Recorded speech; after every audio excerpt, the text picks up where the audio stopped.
Hello and welcome to the Football Breakdown's Fantasy EFL Gameweek 19 preview. It's Thursday the 12th of December and I'm Matthew South. And I'm Ian Cooper.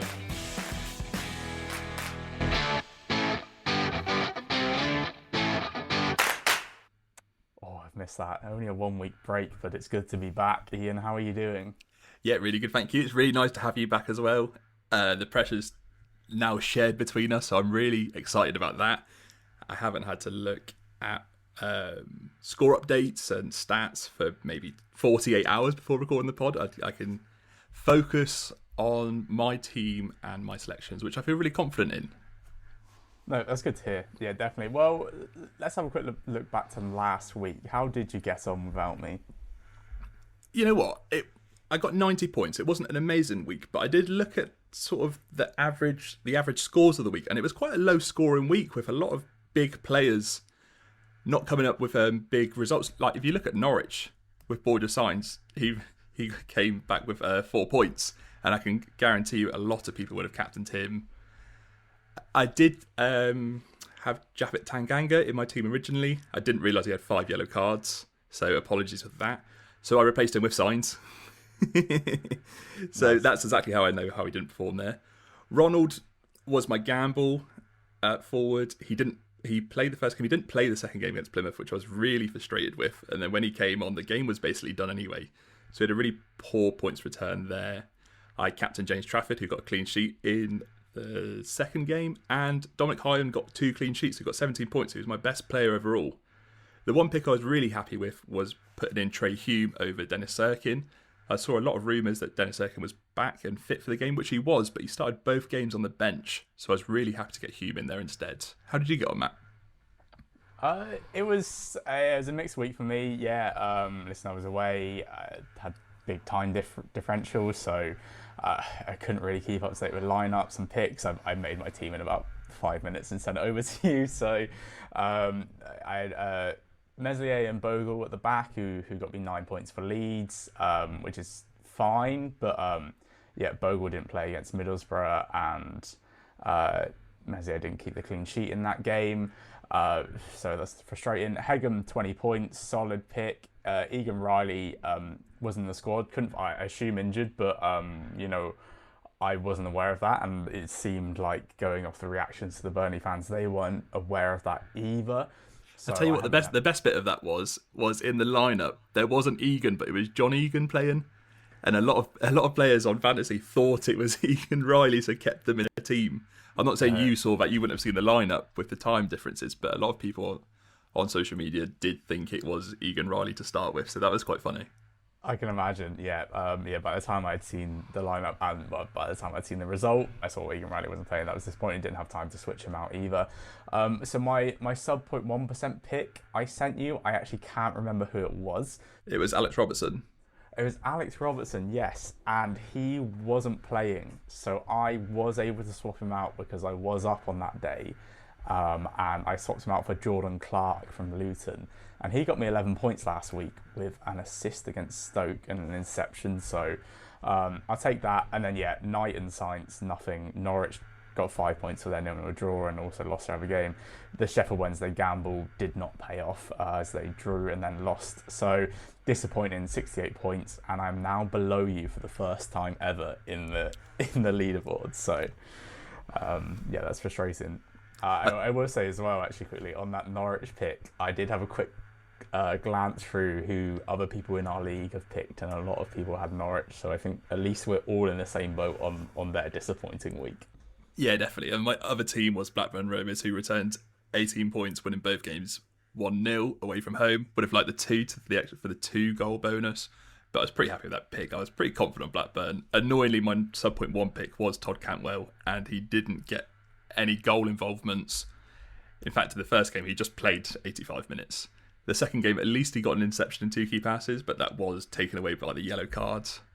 And as for overtaking you, really happy about that. I feel like it was justice after last week being done dirty and taking all of my selections, so they've all shown loyalty to me and not performed that week. Shall we get into this week's picks then? Yeah, let's go for it. And it's a normal game week. Everyone's only playing once, so a full range of players to choose from this week. No doubles to watch out for. I'm actually going to stick on that Blackburn theme we've just spoke about, and I'm going to talk about Ainsley Pears in goal as my championship keeper pick. Listen, it's really hard to ignore that it's 4 clean sheets in a row for him. I know he spoke about the Blackburn defence last week, so I'm kind of piggybacking on that one. I do think there are a few good keeper options this week, or keepers on good form, but Pears is definitely the one that stands out for me as they host Luton Town, who have not travelled well this season at all. Also, in his last 3 games, Pears has 8 bonus points for saves. And Luton themselves, it's 1 win and 1 draw and 7 losses away. They've lost 6 in a row. They've only scored 6 goals in those games. So listen, there's chance for save points. Like, Luton still attack, so the save points are definitely there. But listen, I can see Blackburn keeping this tight. Blackburn winning the game, probably winning the game 1-0. So I think this is the best option of the championship keepers here. I think it's definitely Pears. Yeah, definitely. And talking of Blackburn, I'll just swiftly move on to the defender pick, because I have jumped on the Blackburn side of things as well, as I spoke about last week. I've gone for Owen Beck, who's still really solid in this Blackburn team, but he is only selected by 0.1%. So I thought it was just a different avenue to go down here. Now, I noticed Owen Beck started the last 3 games and should be in this game for Luton, with Rovers' other left back being Harry Pickering, who picked up an injury and kept him out of the lineup. It is being suggested that Pickering would be back fit for midweek, but he didn't make the lineup, so I'm expecting him to be here. But that still means that Beck can play left wing, which he did in... I'll just see what game it was there. It was the Leeds game that he played left wing, so he still gets the defensive points in the clean sheets, even if he's playing further forwards. Now, Beck's played 11 games this season and recorded 7 clean sheets, which is just staggering. And he's averaging 3 clearances and 3 tackles every 90 minutes as well. They haven't conceded in 4 games, as mentioned, with their games being against Leeds, Middlesbrough, and on top of Hull and Sheffield Wednesday. So really good there. And as you mentioned about the Luton game, Luton's last game against Stoke, their XG was 2.25. So you could say they're quite dangerous. They do create goal scoring opportunities, but the majority of those came from set pieces. And I just feel like a physical Blackburn side won't give up so many chances and won't lose so many first contacts with these set pieces. So yeah, we can see why we're both confident in Blackburn's defence here. Yeah, absolutely. Yeah, Beck's a player that I do like. I did look at him before, I believe in one of the weeks for a sub 0.1 pick, but I don't think I ended up going with him. But yeah, really solid left back, really exciting young left back. I think I was actually looking at him after the red card he got against Preston. Listen, he does have that side to him, but that was a bit of a derby game, situational. I'm not too worried about that side of things for him either. No, I think that's a really good pick. I'll take us into the midfield now, and I think this is where I'm going to hit something fairly obvious. I'm going for Gus Harmer. It's Sheffield United, Plymouth Argyle this weekend, so I can imagine a lot of people are going to go Sheffield United heavy. Harmer is the standout one for me, just because he's an absolutely outstanding player. But his last 5 games, he's been averaging 7.8 points in that time, 4 assists and 6 interceptions, plus some key pass and shots on target. And overall this season, it's 4 goals and 5 assists, 13 interceptions as well in 19 appearances. So someone who's got a bit of all-roundness, but it's really the creativity and going forward I'm going to be looking at. Argyle are going to sit off of Sheffield United. Harmer is going to have time on the ball to pick out those chances, cut open that defence. It could be Moore, it could be Campbell, it could be Brewster ahead of him, as it was in the week. You know, O'Hare's there, Araksaki's an option. There's so much exciting talent in that United team that Harmer's going to have chances for those assists. And himself, you know, it's 3 shots and 1 of those on target per 90 so far in the league for him. 1.75 chances created, and that Argyle side give up at least 20 shots on average away from home every week. They've conceded 40 goals in the league already. And also their pass percentage away from home is rubbish. So I do think this is going to tick the boxes for an all-round pick, and I think he really could go off points wise. Yeah, and I do believe that people are going to go Sheffield United heavy here. However, I do want to emphasise as well, the same as you, I think you should be looking at an attacking option here. You could go defensive and try and get the clean sheet, like say Michael Cooper or one of the defenders, but I don't think As for bonus points, you're going to get many opportunities to get these bonus points when it's going to be Sheffield United that are going to be dominating the game. Plymouth Argyle really aren't known as a counter-attacking team. They're not very effective in that sort of phase, so you're not going to get as many interceptions as you feel like you might get here. So why not pick a player that every sort of attack and play goes through with Harmer? Exactly, and with the interception point, I had a quick look at the Bristol City stats, and like Twine got 2 interceptions, Knight got 2 interceptions. They're the more advanced midfielders. There's no point picking Sousa went off, with an injury in the week. There's no point picking the defensive option here, even when it comes to midfielders. Get the ones who are going to stop that ball coming out of the defence rather than the ones who are going to stop it further up the pitch. So, yeah, I think Harmer's almost a must-have this week. And finally in the Championship, let's go to the forward pick. Now, I've tried to have a little bit of fun here with the big hitters such as Latte Lav, Border Signs and Josh Madger all failing to score last game week. So I felt I was validated in looking elsewhere. So I'm going to go for Ephron Mason-Clark. Now, he has just scored 2 goals this season, but they were in his last 3 games. And I see Lampard being the key reason for picking this person. And I say the key reason, I feel like it's really simple. It's a bit like how when Steve Bruce came into Blackpool, got off to a really good start just by putting players in their preferred positions, such as like Rob Apter on the right wing.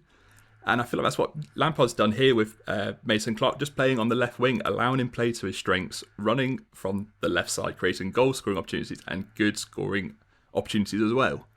And I don't know about you, Matt, but I struggle to describe how frustrating I find it when a player's done incredibly well last season. He's picked up to play at a level above, but then isn't played in his preferred position to thrive, and people then don't think he's quite at the level. And I just don't think that's the case with Mason Clark. I think he's perfect for Championship, and especially in an attacking side. Like, if you look at the last 2 seasons, he scored double figures both seasons. He got 13 assists last season as well. And I just think just playing in that front 3 in Coventry is just going to be really good for them. Like, they've come through a really rotten period of fixtures, including West Brom, Burnley and Sheffield United. And Sunderland all in there as well. So playing Hull is going to be very welcoming for Lampard and his Coventry side. Now Hull do have Ruben Sellers that's just taken up position. I didn't actually think he was going to be in time for the last game week, but he was announced on Friday. Didn't quite see that coming. But with Sellers, he's done brilliant at Reading. But his philosophy is certainly attacking. That Reading weren't perfect defensively. So even in the short space of time, I just don't see Sellers seeing the defence as a priority. And so I just feel like Mason Clark could have a real field day here. Yeah, I think good point on Sellers as well, because that Reading side did not travel well. They were brilliant at home. They were not very good on the road. This is away from home again for Hull City, and also I also echo that point on players coming up a league and not really getting their chance and then being written off. Like Mason Clark started the first game of the season and then got a few appearances here and there off the bench. That Coventry team has chopped and changed throughout the whole season. They can't decide on the best lineup. So honestly, one of the best things Lampard can do right now is just pick an 11 and stick with it for a few weeks. And Mason Clark is definitely going to be in that 11, I'd like to think. And that with the Championship done, let's move into League One, and I'll kick us off with the goalkeeper. Now, apart from Wrexham at home, I don't see anyone in the league being a standout team when it comes to being solid at the back and keeping the opposition to a low XG consistently. And I guess that follows along with the trend of League One. It's just really good league for goals this season, which makes it just really tricky to pick a keeper. So I've tried to find a team who don't quite follow this goal trend, and there are a couple options. One of them is Bristol Rovers. And when I see Bristol Rovers playing away to Birmingham, I feel it's just a real time to start selecting Ryan Alsop. Now, Ryan has made his way in between the posts since the start of October and has stayed there since. He's got 4 clean sheets in his last 10 games. But as said earlier, it's Rovers who I don't feel is really going to have an attacking edge against this Birmingham team. Rovers have just scored 1 goal in the last 5 games, if you include the FA Cup game against Blackpool as well.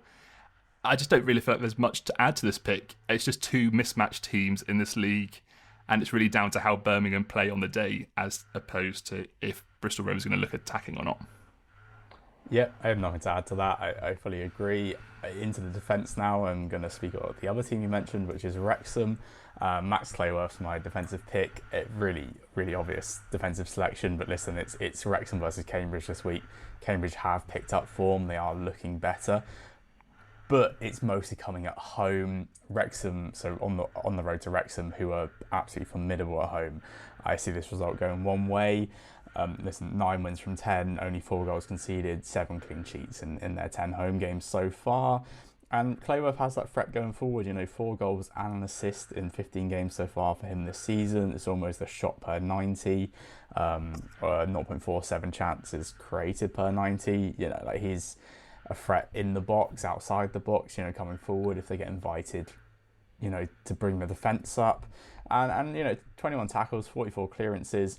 And also, very importantly, no yellow or red cards for him either this season, which I think is really helpful, when you're looking through and you see quite a few defenders are picking up like stupid yellow cards here and there. So the fact that Clayworth's been able to keep himself clean from that is very good. And like I say, Cambridge only 5 goals in their 9 away games, 1 goal in their last 3, and only Stevenage have scored fewer goals on the road. I just think the Wrexham defence this week is the one to look at. Yeah, and he's certainly the defender you should be picking, really. Annoyingly, I think I'm correct in saying that Ryan Barnett is down as a midfielder. Else, I believe he would be selected a hell of a lot for EFL Fantasy. So he is, yes. Yeah, so the next best is clearly Max Cleworth. He's been brilliant this season, and so Wrexham at home. So there's no other validation really needed for this pick. No, exactly. There was a slight chance of Sebastian Raven on left wing, or left wing back, but I think James McLean is back from suspension, so I'd expect McLean to come back in, and McLean himself is listed as midfielder as well. So moving on to the midfielder pick for League One. Now, this is my 4th selection of the episode, and this is going to be my 3rd 0.1% selected person here as well. I promise I'm not doing this on purpose. Maybe I'm just trying to be a bit too thorough. But in midfield, I am going to go for Luca Hall. Now, this is going to ring alarm bells straight away because he is a Shrewsbury player. He's a midfielder on EFL Fantasy, but he plays right back for Gareth Ainsworth's side, so clean sheets won't be added to his total here. But when I tell you that Hall averages 6.1 points a game, and the majority of his points come from interceptions, you'll understand why he's here. I might be fighting a losing battle here, but with Wycombe at home, I wanted to look at the game against Birmingham, which was Gareth Ainsworth's first game. It's quite relevant in this game, and Hall picked up 10 points for interceptions. I just feel like it's going to be quite a similar game here, with Wycombe being the dominant force, and very dangerous options on the left side. Hall will be busy, and with the clean sheet not mattering in my eyes, I'm just looking at the involvements. It doesn't actually matter if they concede goals, because it's not going to go against Hall here. Yeah, no, solid shout. I think when you have someone listed as a midfielder playing defensively for that aspect, like we just said, Ryan Barnett, you're losing out on the clean sheet points. Here, you're gaining from the lack of clean sheet and goals conceded points. So almost the flip. Yeah, no, Luca Hall and those interceptions are definitely one to watch out for, I think, especially under that Ainsworth side. And going forward, you started League One with a Birmingham goalkeeper. I'm ending League One with a Birmingham striker. It's Jay Stansfield. It's just so hard to look elsewhere at the moment. They're playing the Bristol Rovers team, and like you said, they just don't really get what they're about. They don't seem that good. They lost 3-0 last week to Leyton Orient, 2-0 at home to Blackpool before that. So listen, I think this game's only going one way. They've actually 5 games this season where they've conceded 2+ goals as well. So listen, I think Bristol Rovers are definitely going to be up against it here, so why not take the main man for Birmingham City? 9 goals so far this season, and he's on penalties, 3.76 shots per 90, 1.45 on target per 90. So he's also top, and I'll put top in quotations, for goals per 90 this season in League One. That the only 3 players who have more goals per 90 this season than him are players who don't play minutes for their club. So out of every regular starter, he is the prolific one at the moment. He does, he has 2 assists in fantasy this season as well, so there is that side of it, but it's really just goals we're looking for. He's off the back of 2 goals against Barnsley. He's got 5 and 5. He's too good for this level, and I think we're now starting to really going to see that consistently week in, week out. Yeah, and for Bristol Rovers, away from home, they've conceded 15 goals in 9 games, and they haven't played against Birmingham yet, where you feel like that tally just going to be added to there. And why not pick the obvious striker for this?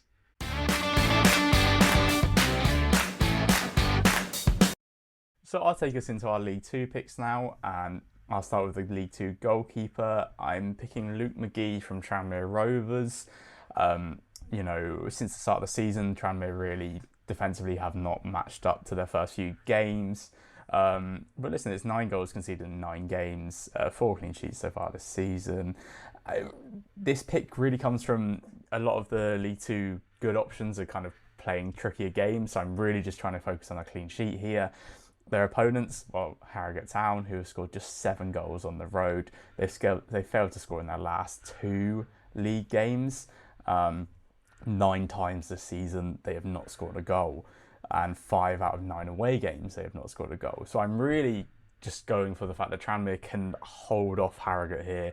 Luke McGee is a good goalkeeper in League Two. I'm not going to say he's the best goalkeeper in League Two, but he's certainly a capable goalkeeper. So we know we can pick up the save points if we need them.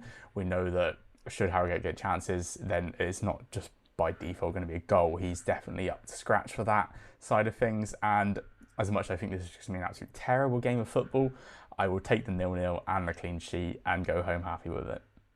Yeah, so the only way I'm trying to justify this pick is going to a stat that I generally hate doing. It's head-to-head, because it's basically irrelevant. League Two sides change so much that it's not the same team playing up against each other. But the last 6 times that Harrogate and Tranmere have met, Tranmere have kept 3 clean sheets. So that's the only sort of point that I can bring across. That it is a good pick. They are solid, and Harrogate really aren't great at scoring away from home. So look, with the real big hitters playing against each other, it's a good avenue to go down. Yeah, I think I'll also say that had this have been Harrogate versus Tranmere rather than Tranmere versus Harrogate, I would have taken James Belshaw. That's exactly what I'm thinking about this fixture. I was just going to take the home goalkeeper, and it just happens to be McGee. I don't mean that as disrespect to Luke McGee at all. That's the way that this fixture stands out to me.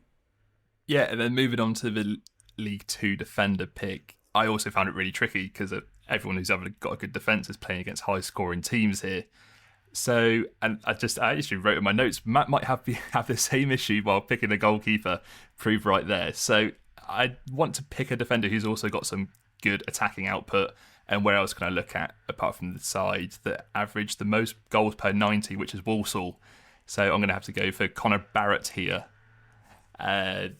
He's kept 7 clean sheets this season, averaging over 1 tackle and 2 clearances per 90, but also has 5 assists in the league. And when you see them in possession, he basically plays as a wide forward. He really doesn't sit in a defensive position on the ball.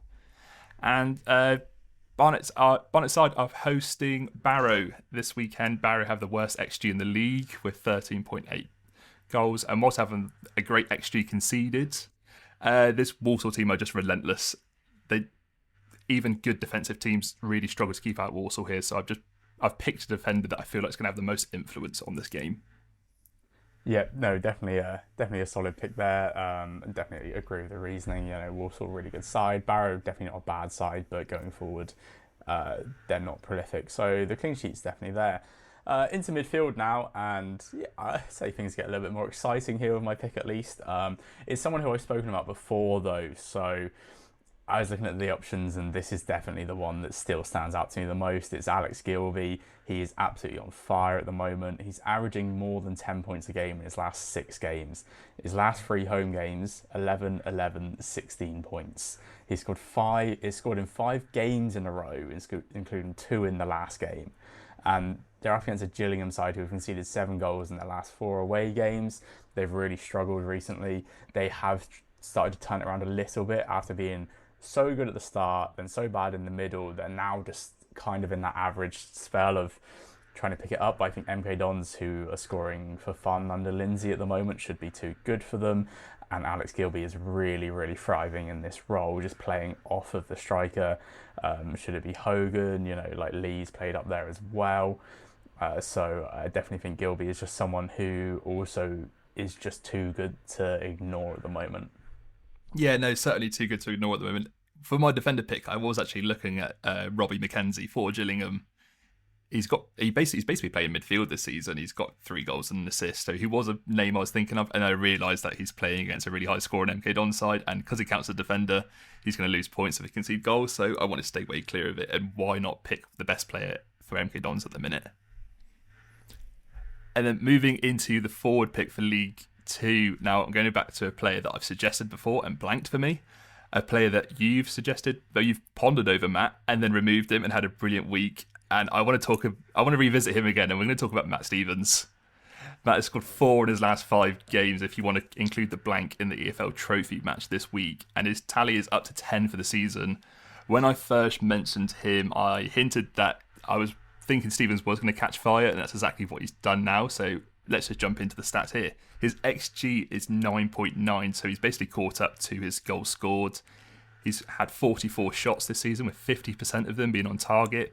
He's also taken a penalty, which is really important when picking a forward, as they have the best likelihood of scoring even greater. Like, look at when I mentioned Tom Cannon a few weeks ago. It was from penalties. Like, it's just a really good avenue to go down. So you want to check if they are on penalties. They play a Doncaster team this week. We all know how well Doncaster can perform this season. But they've only kept 5 clean sheets in the 19 games, and 2 of those games coming away from home against a really poor Carlisle side, and also Grimsby, who don't have a particularly high XG. So I feel like Doncaster, they are really fun. They've sort of lost the spark that they had at the start of the season, but they're still not very good defensively.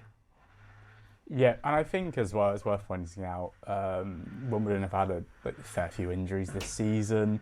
Their last couple of games, they've kind of had to play Josh Kelly as well, who's a forward. So they've got Omar Bugle, Matt Stevens, and Josh Kelly in almost like a front three in a 3-4-3 system. So you've got Stevens coming back, being a little bit more creative, but it also means he can properly play off of Bugle up front, who will hold the ball up. Bugle will be the one doing the dirty work, shall we say, and Stevens will be the one reaping the rewards. And it really has worked like that in the last couple of games, where Stevens grabbed a goal in both of them, and Bugle has been outstanding at doing the other side of the game for him. So I definitely think that's going to help out this pick, especially as they play a Doncaster side who are a very good side, if not inconsistent. So yeah, no, I think there's a lot of value in that pick this week. And yeah, like you say, someone we both spoke about before, someone who was almost frustrated us really by picking / not picking. He's very much a League 2 poacher. It's just that if he doesn't score, he doesn't do anything. So that's kind of what we've had to battle with, and now he is scoring. So no, I definitely see why he's back in your selections. And I remember when I first mentioned him, I mentioned that obviously they're playing with a striker partnership. So I was looking at his creative side as well. So I wonder if he has like a XA for assists or anything like that. No, nothing. He is literally a poacher. He is there to score goals, and now he's caught fire. It's with League 2 especially, I like picking players that are in form and just riding off of that form. So that's why we've had to go back in for him again. And I just kind of wanted to talk about him after we've both mentioned him and not succeeded with it. So surely this week we have to. Third time lucky.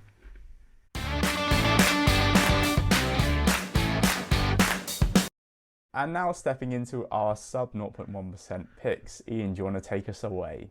Yeah, so just after talking about Matt Stevens, a player that we've selected and hasn't quite performed for us, I'm going back in again for Osama Ashley from Salford. Now, I'm here for redemption this time as well. Ashley's last 5 totals were 10 points against Fleetwood, 12 points against Carlisle, 13 points versus Doncaster, 2 points against Harrogate, and 12 points against Gillingham. And guess what? I picked him on his blooming 2 when he got 2 points against Harrogate. And I'm the sort of manager, if someone lets me down, I'm not going to boot them out. I'm not going to send him to the dressing room. I'm going to keep him going there. I'm going to make him feel comfortable, and he's going to return me the points that I know he can get. And I feel like the problem that I had with the Harrogate game, it went really easy for Salford. They won 2-0 without much of a fight. And that's not sort of the environment that I needed Ashley to be in to get his interceptions. So against a real tough test against Notts County, where you feel Sama's going to be covering certainly a lot more ground, bulldozing players and getting the ball back off of the opposition, I'm just really confident on this pick this week. Yep, fair enough. I don't mind the re-return for a player. I am picking someone new though myself, though it may not seem like the most exciting pick in the world, but I think this is an absolutely solid option for this week. I'm going for Lewis Brunt from Wrexham.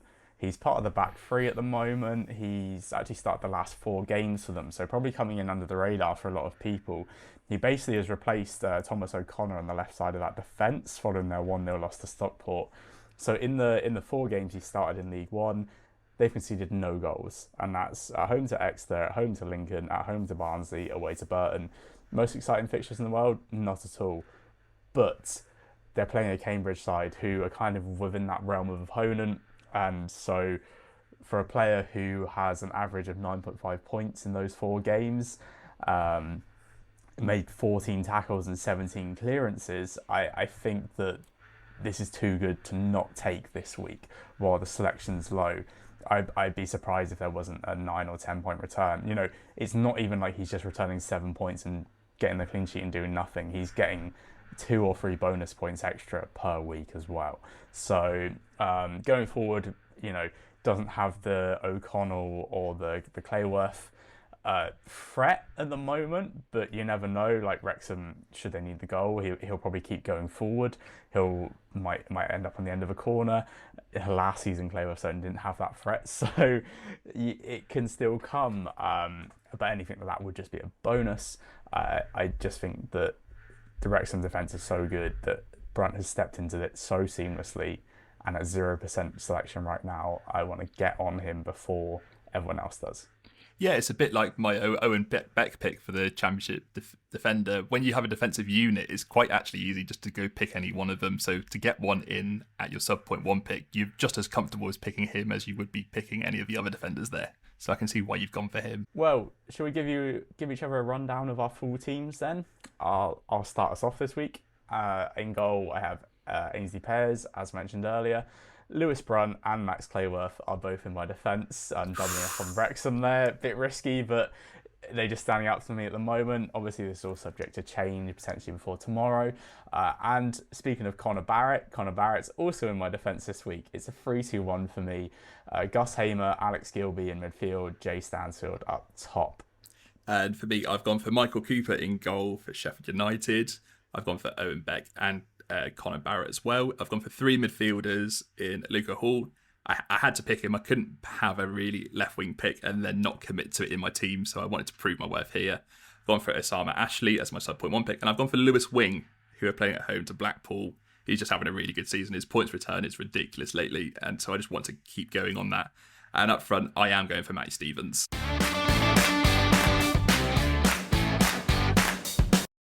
Now to round off the show, we're going to talk over our 2 team picks, and as always, myself and Ian are going to place a £5 bet on both those teams to win. We have a little head-to-head going up against each other, but neither of us have won since the first time we did this, so we're hoping to change the luck sooner or later. Ian, do you want to talk me through your 2 picks? Well, it's got to change soon. I was really disappointed that Norwich let us down last week after Blackburn got the win away. So this week I've gone for my first game. I feel it's a bit of a tap-in. I've gone for Sheffield United. I've just wanted the points. The odds are terrible, but I need the points here. And the second game, I've gone for Chesterfield away to Carlisle. Now, Carlisle have the second worst home form in the league. And Chesterfield have just come off a really impressive win against Wigan in the EFL Trophy, if that counts towards anything for you. So the £5 there returns £13.96. Very good. I should say that this is for over 18s only, and please gamble responsibly. I actually floated around the Chesterfield pick myself. My one thing about them is that they seem to have finally sorted their home form out, and I'm worried it's come at the expense of their away form, having lost the last 2. But Carlisle are also, you know, in trouble at the moment. So I definitely back that pick, and obviously Sheffield United. Yeah, I can see so many people going for them. I am not one of them. It's not to do with blind faith. I'm just banking on 2 away teams here, and I have used Sheffield United 3 times already this season. I believe. So I'm reserving them for double game weeks coming up. So instead, I've gone for Leeds United away to Preston. Uh, Leeds have struggled in these types of games so far this season, and Preston did get a good win in the week away from home, but at home they are without a win in a while. They draw a lot of games. I just think Leeds are going to be too good for them, and I'm really kind of looking at that 4-3 win over Swansea by Leeds to show that this is what they can do when they really need to get the win. And I think they need to start winning these games to prove that they are going to take this title, which I think is an offer to them. And my second team, a lot riskier, but I really do think they are overpriced in the market in terms of betting, and that's Portsmouth away to Derby, because my double is coming in at £35.75. Now, Derby, I just don't really know what to think of them. They don't win many games. They draw a lot. They're not too bad at home. But really, I'm looking at this from a Portsmouth perspective here, because I do think they have started to finally get to grips with the Championship. Their results are better now. Their performances are better. Their last 4 games, 2 wins and 2 draws. A 2-2 draw away to Swansea where they were 2-0 up. And Swansea are a good team and came back and drew it 2-2. But the stats in that game, I think, are just skewed to the fact that Portsmouth were 2-0 up. Whereas Derby themselves, it's 3 draws and 3 losses in their last 6 games. At home, they couldn't beat a Plymouth Argyle side. They lost at home to a Swansea side. They lost at home to Sheffield Wednesday. So I do think there's value in this pick, and I haven't picked Portsmouth yet. It feels like almost a free hit to have a go at them here. Maybe get onto them before they start really picking up form, or maybe just take advantage of this small blip of form before they just fall off again. So Leeds United and Portsmouth are my double. Yeah, and Portsmouth, they've definitely been boosted with confidence with Colby Bishop coming back into the side. They can sort of play the same sort of format as they did last season, which was so successful, especially away from home as well. So I can see why you picked them. I was looking at the Derby Portsmouth game. I was actually looking at the Derby, but they weren't. Yeah. The odds weren't good enough to then go for it. And because I was looking at the Portsmouth results, and as you say, they had a really good draw against Swansea, even if they let it down. But then they did lose to Plymouth and draw against Hull in the other 2 away games. So I can see why you've gone the gamble. It's definitely worth it with that price. It's just I wanted the points really for the bank. Well, I say bankers. Cheswood isn't a banker, but I'm hoping it will come off there. Yeah, exactly. I will say that I think they were better than Argyle when they lost to them. But they also, a nice 3-1 win and 3-0 win at home over Preston and Bristol City, and a 0-0 draw against Norwich in the week where they were actually better than Norwich. So, okay, I'm risking it away, but yeah, I'm happy to give it a shot this week. And listen, seeing as the obvious picks aren't working for me, why not try something outside the box? And that brings us to the end of this week's show. Keep up to date with any of our changes and all of our social media. On X, we are at FBBD Pod, and on Bluesky, we are at Football Breakdown. Any changes we make to our starting 11s will be posted there, as well as just general interaction throughout the weekend as the football is going on, should you wish to get involved. Join us next week where we'll be previewing the week before Christmas. Thank you, Ian. Thank you, Matthew. I forgot what you say. Take it easy. That one.